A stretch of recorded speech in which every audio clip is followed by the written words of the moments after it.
Isang basketball player na may height na 6'7" yung naihatid ko ngayon guys. Pero bago ko isakay si sir, pupuntahan ko muna yung unang nag-book long ride papunta ng San Juan. 315 pesos, mag-aalasin ko na nang pumasok sa akin to. Kaya naman pinuntahan ko kagad yung nag-book area ng Valenzuela, banda sa Lingunan. Inaabangan na ako nila sir pagkadating ko dito, kaya inabutan ko agad ng helmet na dala ko. Kagaya ng nakagawian, review muna ng mapa bago sumibat dito sa area. 21 kilometers yung layo na inilabas ng mapa na may 49 minutes na itatagal namin sa kalsada. 49 minutes lang to guys kasi linggo to nung bumiyahe ako. Kaya automatic walang masyadong mga heavy traffic yung mga kalsada. Mas lalong napabilis nga kasi panay kami tsikahan ng aking pasahero. Kaya ilang saglit lang dumapo na kami rito sa drop-off location ni sir. Braso agad yung itinaas ko para may hawakan siya pagbaba niya. Then inassist sa pagtanggal ng helmet sa ulo niya, sabay bayad na siya. Bigyan natin sticker si sir, 5 piraso yung hiningi niya guys. 320 nga pala yung binayad sa akin ni sir dyan guys, 5 pesos yung tip niya sa akin. Pagkatapos niyan, alas 6:10 na ng gabi nang pasukan ako ng next booking. Padala, kaya yung nag-book, tinawagan ko muna. Ma'am, hello po. Joyride po.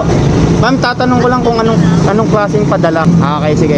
Papunta na ako, ma'am. Thank you. Pagkain yung ipapadala sa akin ni ma'am, pinuntahan ko na kaagad. Malapit lang rin naman, walang 1 kilometer. Dito lang kami nagkita sa tapat ng barangay. Pagkabigay sa akin ng padala, dinouble check ko lang yung laman. Sa may compartment lang ng motor ko nilagay, then check ulit ng mapa, sabay sibat na rito sa Manda. 32 minutes yung estimated of travel time na may 10 kilometers na distansya. Paalala nga lang pala sa mga kapwa ko biker dyan, ingat tayo lagi sa mga padala. Double check natin lagi yung mga laman, lalo na kung kahina-hinala. Mahirap na, baka madali pa. Sa mga oras naman na to, nabigay ko na yung padala. 151 sakto yung sinend ni ma'am sa Gcash ko guys. Hahanap muna ako ng makakainan guys, gutom na ako. At dito ako nakakita ng makakainan somewhere in Tondo. Maraming pwedeng pagpilian pero Tapsilog yung napili ko. Pangalawang beses ko na kumain rito guys, masarap kasi talaga yung mga pagkain nila rito. Pagkatapos nyan, biyahe ulit. Time check, 7:39 na. Papunta naman ng UN tong iyahatid ko mula rito sa Isguera Street sa Tondo. Kaya nung nagkita kami ni ma'am, sinakay ko agad siya para maumpisahan na yung paglalayag namin sa kalsada. 17 minutes lang yung magiging biyahe namin guys. Sa road 10 kasi kami dadaan, hindi namumula doon yung mapa. Kaya nakarating agad kami rito sa bababaan ni ma'am. Ma'am, nagbablog-vlogan pa na ako. Okay lang.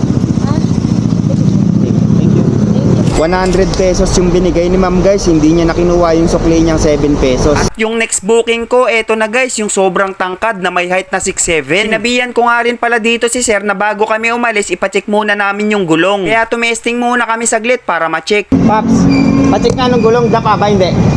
Okay lang? Hindi daw masyado lubog yung gulong, kaya G na sa akin to. Talagang matangkad lang si sir pero hindi ganun kalala yung kabigatan niya. Kaya nung naglayag kami sa kalsada guys, smooth lang, walang kalikot-likot. Kaso nga lang sa sobrang tangkad ni sir, tumatama na yung tuhod niya sa siko ko. Pero siya na lang rin yung nag-a-adjust, lagi niyang iniiwas. Nakarating rin naman kami ng safe, 34 minutes yung lumipas. Yung payment naman ni sir, 190 sakto yung binayad niya sa akin. Instagram? Anywhere you want, yeah. You have Instagram? Yeah, I have. Oh, Oh shit. you ha? Thank you. I mean, drive safe.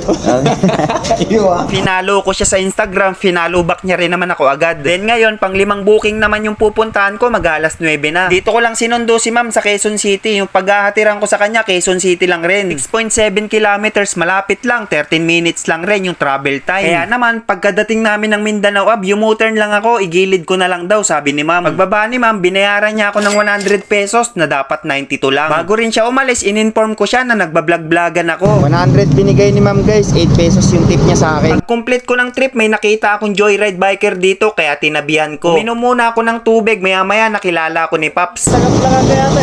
Ha? Tagaplagan ka ba? Bulacan? Ha? Gawayan? Oo, may gawayan.